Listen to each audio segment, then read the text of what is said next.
My name is Langakaya. I am 8 years old and I live in Johannesburg with my parents. Everyone has a mom and dad. Well, almost everyone. My best friend Audra's parents have passed away. She hasn't been the same since.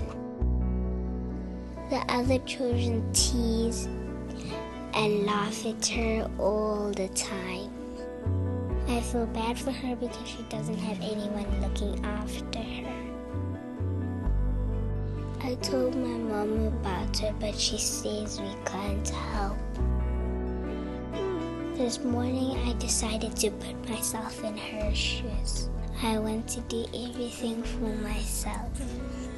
Today I see why she cries every day at school. There's still so much that I'm learning right now. Things can't be easy for anyone that has to do it alone. I see that today that my mom and dad helped me with. I'm grateful for that. Every day my mother tells me that I'm a blessing to her. I wish someone can say the same about Audra.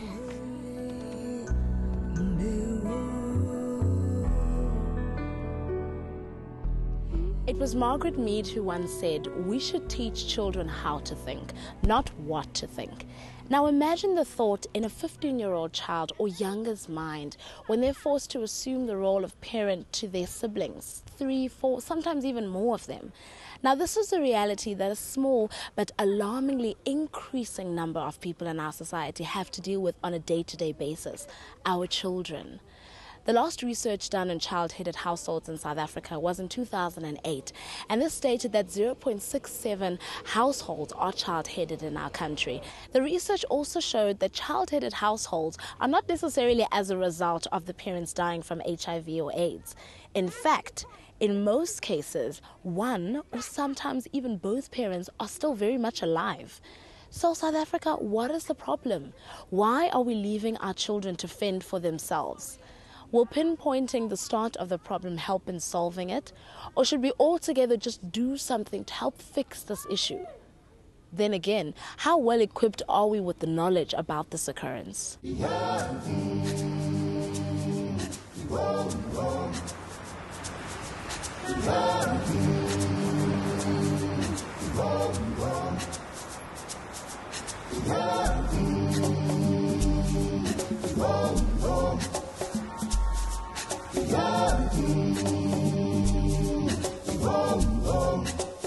Situation enjalo vele, it's into common nje, Alex.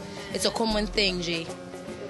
Yeah, it's common, and like the worst part is ukuthi Alex, most of the time people aren't doing anything about it. First of all, it's cruelty because I enjoy like with childish I enjoy into they have to act as abantu. Well, I think mainly also children being orphaned at an early age, so they have to look after their younger siblings, yeah, things like that, I guess.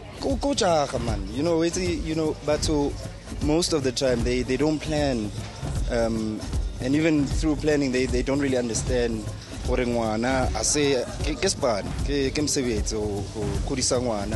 in a manner that would make them well equipped to contribute to the community and to themselves as well. Jwalo ka baholo mona Afrika Borwa, re na lo sankelle hlohong ditsebo tsa bana ba rona. Empa jwalo ka ha re bua ka bana lenanehong la kajeno, re itse tjhe ha ba ipuellehe.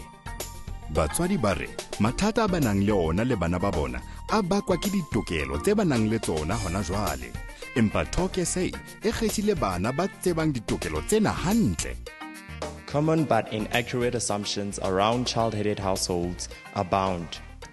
Various organizations have inaccurately stated that the rise in child-headed households is due to the HIV infection rate around the country. The HIV infection rate has stabilized over the past 6 years, and this is due to the Department of Health's latest survey on pregnant women. Over half of the children living in these households, 55% to be precise, are either 14 or older. In the vast majorities of these households, 88% of these households have one child that's 14 or older. We see that any person under the age of 18, unless married or emancipated by the court of law, is still seen as a child. How then do you expect these people to run a household? It is also an inaccurate assumption that older children have an adult burden of taking care of their younger sisters and brothers.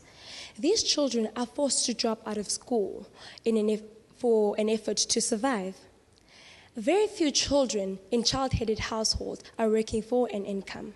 6% of child-headed households have an employed member over the ages of 15. This is also untrue because these children are still in school. The problem here then is just how far does the responsibility of our teachers span? A 2006 General Household Survey shows that 0.67% of children are living in child-headed households. This is equivalent to 122,000 out of 18.2 million children living in South Africa. 20 nationally representative surveys running between the years 2000 and 2007 indicate no increase in the amount of child-headed households. So does this fact make the matter any less problematic? The prevalence of child-headed households in South Africa are reported to be increasing steadily. There have been reports in the media of areas in the country where up to 65% of households in a particular community are headed by children. This too is incorrect. The majority of child-headed households are mainly in provinces like Limpopo, the KwaZulu-Natal, as well as the Eastern Cape. Most children that live in these child-headed households are not orphans, not at all. In fact, the 2006 General Household Survey has proven that 8% of these children have lost both their mothers and fathers. 80% of these children still have living mothers. As a result, the Children's Act has been adjusted to accommodate fathers because the Minister of Social Development has saw the need for a father figure in these children's lives. As a result, it has been made easier for fathers to be granted both custody and guardianship. A child-headed home is a household where all individuals or members are under the age of 18. What we see is that most of these households have between 1 and 3 members. The Children's Act stipulates that anyone under the age of 18 can be classified as a child. However, anyone over that age cannot be classified as an adult, as the legal age for adulthood is 21.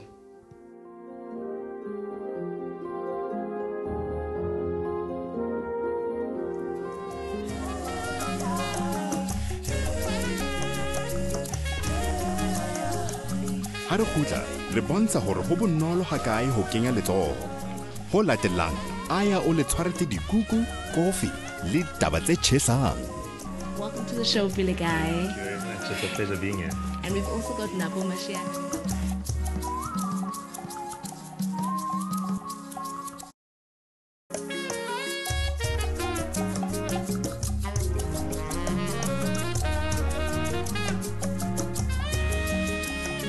How many times have you passed a beggar in the street and you've thought, I really need to do something to help? We're all guilty of it. Moments later, the next thought has occupied your mind and you've moved on. Kelly McGillivray has a different story to tell. When her housekeeper sister Anna told her about a child-headed household of 5 in Soshanguve who lost their parents within the space of a year, she decided to do something. She started an organization called One Family at a Time, which does just that. They help one family at a time.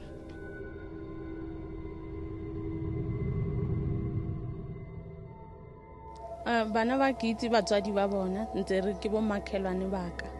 Papa bona ha tlhokofala ntse ke bereka Joburg. Then after 3 months ke go tlhokofala mma bona. Then ntwe ya ska ntshwara pila ke ya ko Kelly ke mmotsa hore ke na le bothata go na le bana go Soshanguve ko ke nnang ko teng and then ba nyaka thuso ha bana motho wa ba thusang ba setse ba le one. When we got here, the kids were living in a 2-bedroom shack, and it was the middle of winter, and there were big gaping holes in the shack, and they were sharing 2 single beds, all 5 of the kids. There was no food, nobody to look after them, and it was quite sad, and there was no clothes. They were in dire need of help. Re thomile ka di-pamphlet pele ke mmoditse Kelly ntse ile o ka re ntse ile June he ke mmotsa mo mathomong a June, then ke re tsamaya re tsentsha di-pamphlet and then re khopela diaparo le yena a khopela diaparo ko mmerekong kwa berekang, and then ke ba re fa le ko ke berekang ba tlisa diaparo dilo tse di bjao ke tla le Kelly le ba bang le Stephanie le ba bang ba ntse ba ikemiseditse go tloga from Joburg ba tla Soshanguve. I work at Edgar's Menlyn. I was introduced to these kids by Kelly, and then we as Edgar's Menlyn brought in some food parcels to the kids on the 16th of June last year, and from there on I'm just part of this family. I've been an uncle to these kids for everything that they need. Where I could help, I've been coming across to come and assist. The mother had died 2 months before, and all 5 kids were sleeping in 2 single beds that was in this area. I promised them that by the December they would have a new house. So what we did was we came out in December and we converted this little house into the kitchen, and we built 2 others. But it was a sad situation. The kids were lying on dirty mattresses, blankets we actually had to burn them. They were so bad. And they couldn't go into their mother's room, which is down here, because they needed to wait for the period during the morning, for the morning period. I'm a humanitarian photographer. I run a company called Line of Sight. I've known Kelly for about 4 years. And when Kelly came up with the idea to help one family at a time, I offered my services as photographer to document the good stuff that she's doing here in Soshanguve. I think the fact that I have documented everything from the beginning, taken photographs of the kids, that people have actually been able to see a tangible change in their situation. I think that's pulled on some heartstrings, and people understand that there are many, many thousands of people out there that need help, and this is just one of many. Strangers, people that I know, people that I don't know, they've all been very generous and donated money, donated clothes, donated items, beds. Even some of the suppliers that I use have been very generous and donated a whole Wendy house.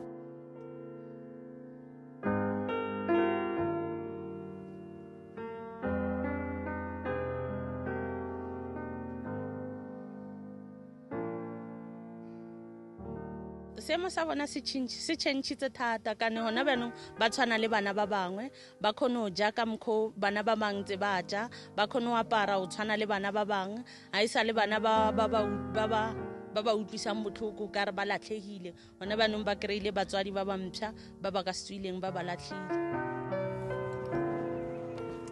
Just as an uncle, obviously, sometimes it's about advice and what have you, and then find out what other challenges do they have. Like, for instance, the IDs and what have you. So they didn't have IDs, so I had to try and see what we can do, try and speak to some few social workers and what have you. And we couldn't come right. And ultimately, one day I just decided on my day off that, no, you know what, we're just going to go through with it without any help from anyone, just with prayers from the men on top. And we went to Home Affairs, and so today is history that they both got their IDs. In terms of abantu babe involved, it's like abantu base South Africa, before they can come out and start doing something, they think ukuthi abantu bazothini. So I think South African must just change their mentality and then just do things from their heart. It doesn't mean good to hear you need to bring the money or anything. You just need to bring your heart here, because these kids definitely need our attention, because the moment they don't get the attention, they start looking for attention somewhere else in terms of crime and going around, sleeping around and those kind of stuff. So abantu, they must just come forward and help. As long as o le motswadi o bona gore ho na le mo o ka khonang o thusa ka he nna ke thomile ke thusa ke sena selo ke le domestic worker, a single parent, a ona nthe e ka pallang mang le mang ka ntle, as long as o tshepetse mo modimo nthe nngwe le nngwe is possible. Ngwana ha tshwanna go latlhega kana hana motswadi, as long as o le motswadi ba ngwana a se chiwana o tla khona go phela o mo thusa ka se senyane se o khonang go mo thusa ka sona o ka khona nthe ngwe le ngwe e nyane as long as le ka se be sele but nthe e nyane fela o ka khonang go mo thusa ka yona e tlisa lethabo mo baneng ba ba senang batswadi. The kids are now pregnant, the 2 older ones. And the younger ones, I feel that the younger ones are suffering, but they at least have a good place to sleep, and they have a roof over their head, and they have more food in their tummy than they would have before. We can do much in terms of changing their mentality, Mara. For me personally, since I've came here, like we got a 7-year boy, Batu Tolani. In 2011, since I came here, he wasn't smiling. But the more I come here, that's when I started seeing the smile. So that basically tells me, Guti, I'm making something into his life. Maybe I'm just showing him, Guti, there's more to life than poverty. The future plans with the kids is I'd like to be able to find some donors to assist with putting the 3 younger ones through boarding school. I think now that the 2 older ones are pregnant, their path is a little bit different to the young ones. And the young ones have got an opportunity to get a good education and to get food in their tummies 3 times a day and to have some guidance and have a better chance at life. Moahi wa setjhaba bekeng ena ke Kelly McGillivray ka go kenya letsogo hae lapeng la Chauke.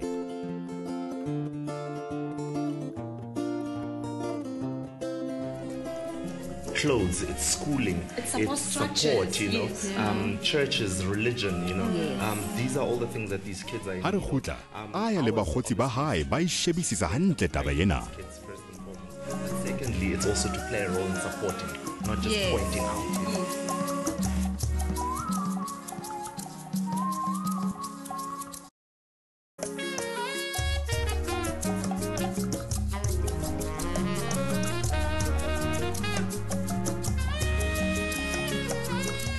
Lydia Marie Childs once wrote, "The cure to all ills, crimes, cares, woes, and sorrows of humanity lie in one word: love." Love is the divine vitality that helps produce and restore life. Now, often we want to shift the blame, but here we've just seen a woman who has taken the onus upon herself, and she's done what most of us think is an awesome task, too awesome a task to undertake. Now, the question, South Africa, is what are we doing about this seemingly insignificant problem? How are we making a difference? In the studio, or rather in the high tea segment today, we've got Billy Guy Pembe, who is a motivational speaker and a TV presenter. Welcome to the show, Billy Guy. Thank you very much. It's a pleasure being here. And we've also got Napo Mashiane, who is a poet and an author. Welcome, Napo. Thank you very much for having me. So, do you know of any child-headed families personally, or that you've heard of that are close in your community? Personally, I would say that there's a family member who's currently was about 19 years of age. Both mother and father left. The mother passed away, the father got lost, and this young person had to look after 7 other siblings at the age of 19.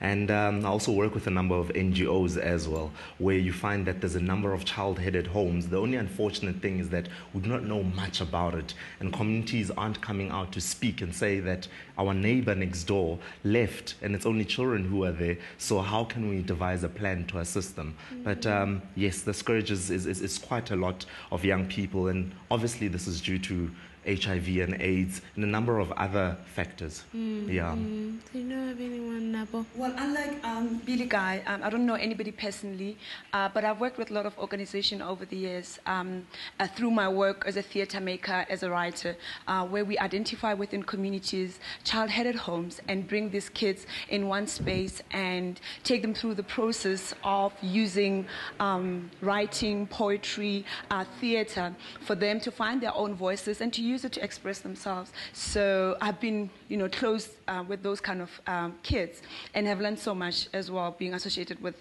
such young, brave soldiers of our community, yes. It's a process to It is a raise process. a child And it as an hurts. adult. But imagine as a child, it's worse. Personally, I feel these kids get robbed of their youth. Childhood. You know? Yes.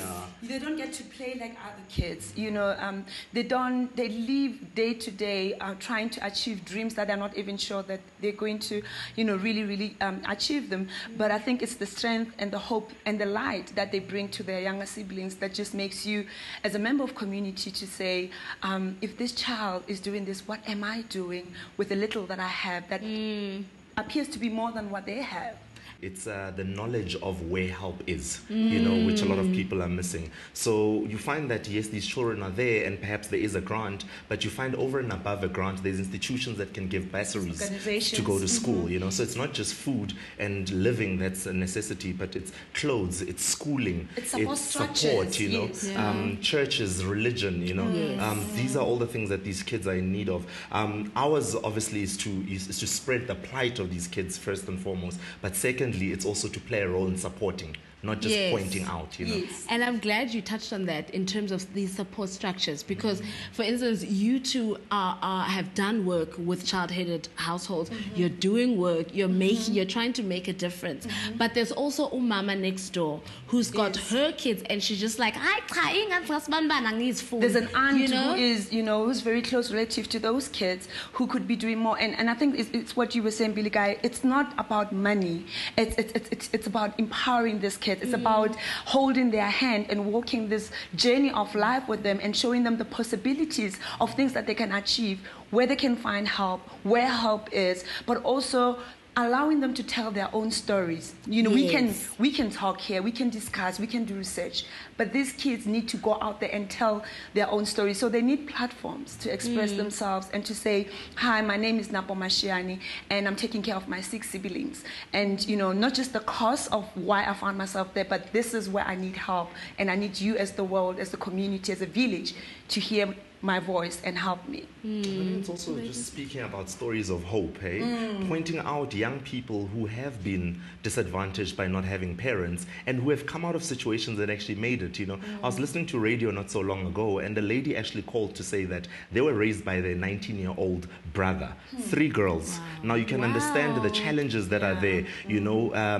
Young girls who are coming into womanhood, a parent is needed for such. The boy himself at 19 has issues of identity where he's trying to find himself, So I guess the most important thing is also giving hope to those who are in the situation by utilizing those who have come out of it.